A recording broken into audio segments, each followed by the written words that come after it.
दोस्तों science zone 247 में आपका मोस्ट वेलकम है।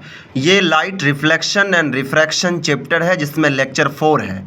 टॉपिक्स कवर्ड होने हैं rules for the formation of images by convex mirror and concave mirror, और इसी बेसिस पर स्फेरिकल मिरर के टाइप्स में इमेजेस कैसे बनते हैं उस पर हमने डिस्कस करना है। अब तक लाइट में रिफ्लेक्शन ऑफ लाइट पर ही चर्चा की गई है और आज कॉनकेव मिरर के द्वारा जो इमेज फॉर्मेशन होंगे उसके 4 केसेस हैं और उस 4 केसेस के वजह से 6 अलग अलग पोजीशंस पर इमेजेस बनेंगे। लेकिन आज की वीडियो में हमने कॉनकेव और कॉन्वेक्स दोनों मिरर पर बने हुए कौन से रूल्स होंगे जिससे इमेज कंस्ट्रक्ट होगा उसके बारे में डिस्कस करेंगे। तो ए नंबर पे हालांकि मैं लिख रखा हूँ कॉनकेव मिरर, और दूसरा एक और होगा आगे इससे बी में कॉन्वेक्स मिरर। पहले कॉनकेव मिरर का केस 1 पे हम चर्चा करते हैं। डायग्राम को आपको हर हाल में देखना है और साथ साथ पिंक मार्कर से जो लिखे हुए बातों पर डिनोट की जा रही कि when a ray of light comes parallel to the principal axis after reflection it passes through the principal focus, जिसे कैपिटल एफ से डिनोट करते हैं। फिगर में भी देख सकते हैं, अब येलो मार्कर से डिनोट किया जा रहा है। पैरेलल रे आ रही फोकस से पास हो रहा है कैपिटल एफ से, जिसे डिनोट किया गया है। ये कॉनकेव मिरर है, पोल पी है और कोई भी रे इंसिडेंट होने के बाद ये पैरेलल होती है और साथ साथ फोकस से पास हो जाती है।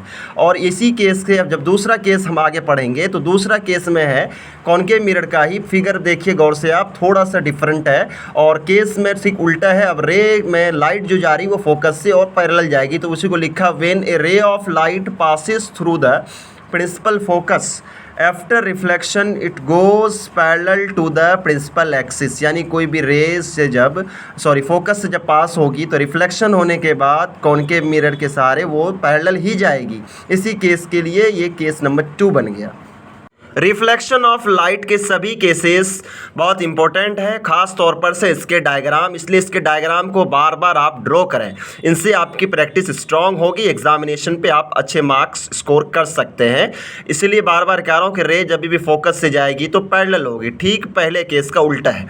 अब तीसरा केस में आप फिगर को ज़्यादा देखें। तीसरा केस में कॉनकेव मिरर के लिए क्या केस है, प्लीज़ हमारा चैनल साइंस जॉन 247 को सब्सक्राइब कीजिए। तीसरा केस है when a ray of light passes through the center of curvature C after reflection it returns to the same path। यानी कि जब rays of light concave mirror में centre of curvature से pass होगी तो सेम पाथ से वापस हो जाएगी। इसका फिगर में यानी डायग्राम में बहुत अच्छे से येलो मार्क के द्वारा आपको बताया भी जा रहा है कि देखिए किस तरह से रे इंसिडेंट हो रही है, लेकिन रिफ्लेक्शन होने के बाद सेंटर ऑफ कर्वेचर C के सहारे फिर वापस चली आती है, यानी सेम पाथ में वो बैक हो जाती है।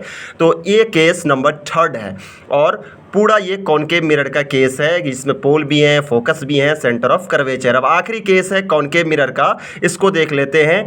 ये बहुत ही इंपॉर्टेंट केस है क्योंकि प्लेन मिरर में भी ये रूल फॉलो होते हैं कि angle of incidence is equal to angle of reflection. अब ये केस 4 में देखेंगे कि when a rays of light incident at the pole P the angle of incident that is angle I is equal to the angle of reflection that is angle R, और last में लिखा that is angle I is equals to angle R। Right side में आप diagram भी देख सकते हैं। इस डायग्राम में एक कॉनकेव मिरर है और इसमें 3 अलग अलग पॉइंट्स हैं, पोल, फोकस और centre of curvature. Yellow marker bar bar denote कर रही है पाथ को कि आप देख सकते हैं किस तरह से पहले रे इंसिडेंट करी गई फिर वापस हो गया, और इस केस में एंगल I बराबर एंगल R हो गया। और ये पूर्ण रूप से ये लॉज ऑफ रिफ्लेक्शन को ओबे करती है कि the angle of incidence is equal to the angle of reflection. ये हमारे 4 केसेस थे कॉनकेव मिरर के। आगे अब केस हैं हमारे कॉन्वेक्स मिरर के। इसके भी 4 केस हैं जिसमें कि पहला ए में कॉनकेव मिरर पे डिस्कस किया था। अब कॉन्वेक्स मिरर के नंबर 1 पे देखिए कि when a ray incident parallel to the principal axis in a convex mirror after reflection it seems और appears to diverge through the principal focus. यानी इसमें एक्चुअल में ये डाइवर्ज करती नहीं है, लेकिन जब इस लाइन को डॉटेड वे में पीछे बढ़ाई जाती है तो ये कहीं ना कहीं कट करती है। तो एक प्रिंसिपल एक्सिस में पॉइंट P है, F है और C है। देखिए रे इंसिडेंट हो रही वापस हो रही है, रे इंसिडेंट हो रही वापस हो रही कॉन्वेक्स मिरर से। रियल पाथ उसका क्या है, दोनों केस में रियल पाथ आपको पिंक कलर में दिख रहा होगा और ब्लैक कलर से इसको बार बार डिनोट किया जा रहा है। अब देखिए इसको जैसे ही इसको पीछे लाइन डॉटेड से बढ़ाई गई तो दोनों प्रिंसिपल एक्सिस के एक पॉइंट एफ पर, जिसे प्रिंसिपल फोकस कहते हैं, वहाँ एक दूसरे को कट करी, जिसके बारे में लिखा गया इट सीम्स और appears to diverge through the principal focus. ये केस 1 थे। केस 2 को देखते हैं कॉन्वेक्स मिरर के। केस 2 में लिखा हुआ डायग्राम के रिगार्ड में कि ray which is directed towards the principal focus F of a convex mirror after reflection will emerge parallel to the principal axis. यानी कि कोई रे, जब इस डायग्राम को देखिए, कोई रे हकीकत में देख सकते हैं येलो कलर का जो है वो हमारा क्या है, पॉलिश्ड है, और ब्लैक कलर का जो हमारा वो बल्ज्ड है वो हमारा क्या है, रिफ्लेक्टिंग सरफेस है। ये कॉन्वेक्स मिरर का केस है। और इस केस में हमने ये देखा कि एक प्रिंसिपल एक्सिस में पॉइंट P है, F है और C है, यानी पोल, फोकस और centre of curvature. Ray incident की जा रही है, देख रहे रे इंसिडेंट की जा रही है, और रियल पाथ में देखिए वापस पैरेलल हो रही है। ठीक है, रियल ये पाथ है जो पैरेलल हो रही प्रिंसिपल एक्सिस के। लेकिन जब इसको पीछे बढ़ाया गया तो ऐसा पता चला कि ये लाइन डॉट डॉट डॉट वे में प्रिंसिपल एक्सिस के एक पॉइंट F पर जाके मिल जाती है। इसलिए लिखा है कि after reflection will emerge parallel to the principal axis, लेकिन रियल में ये फोकस पर जाती है। अब आगे बढ़ते हैं थर्ड केस में। थर्ड में देखते हैं क्या है कि ए रे when directed in the direction of the centre of curvature C of a convex mirror after reflection is reflected back along the same path. वहाँ भी केस 3 कॉनकेव मिरर का था, यहाँ कॉन्वेक्स मिरर का है। आइए डायग्राम को देखते हैं, डायग्राम को समझते हैं। एक तरफ हमारा रिफ्लेक्टिंग सरफेस है और एक तरफ हमारा पॉलिश्ड सरफेस है। रिफ्लेक्टिंग सरफेस की तरफ जब कोई रे आएगी तो सेम पाथ में ये बैक हो जाएगी। देखिए रिफ्लेक्टिंग सरफेस पर इंसिडेंट हो रही रे और क्या हो रही, सेम पाथ पर वही रे वापस हो जाती है। लेकिन जब इसको पीछे से प्रोड्यूस किया जाता है तो पॉइंट C यानी सेंटर ऑफ कर्वेचर पर ये कट करती है। इस डायग्राम में पोल P है, फोकस यानी प्रिंसिपल फोकस F और C is the centre of the curvature. ये केस थर्ड थे और इसका डायग्राम बहुत अच्छे से दिया हूँ मैं, और डायग्राम को आपको बनाना है हर हाल में, क्योंकि एग्जामिनेशन पर्पज से बहुत ही इंपॉर्टेंट है।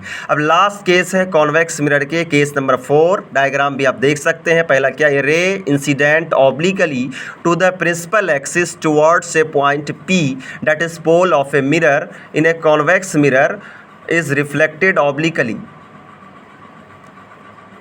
Okay, in a convex mirror is reflected obliquely. The incident and reflected rays follows the laws of reflection at the point of incident with the principal axis. ये main point है कि ये ऐसा case है convex mirror का जिसमें laws of reflection ओबे हो रहे हैं। वो भी ऐसा केस जिसमें angle of incidence angle of reflection के बराबर होता है। एक तरफ पॉलिश्ड सरफेस है, दूसरा तरफ रिफ्लेक्टिंग सरफेस है। Pole P, principal focus F, centre of curvature C। Ray incident हो रही है, देखिए वापस हो रही है, इंसिडेंट हो रही है और फिर वापस हो रही है, लेकिन सेम एंगल के साथ। और एंगल क्या है तो उसको डिनोट किया गया angle I is equals to angle R, यानी angle of incidence is equal to angle R। देख सकते हैं, मैं डिनोट भी कर रहा हूँ और आप देख भी रहे होंगे। तो ये पूरा केस हमारे 4 के चारों केस कॉन्वेक्स मिरर के थे, और इससे पहले के A नंबर पे कॉनकेव मिरर के 4 केस थे। चारों के डायग्राम आपको आने चाहिए, एग्जामिनेशन पर्पज से इंपॉर्टेंट है, इसको आप बार बार रिवाइज कीजिए।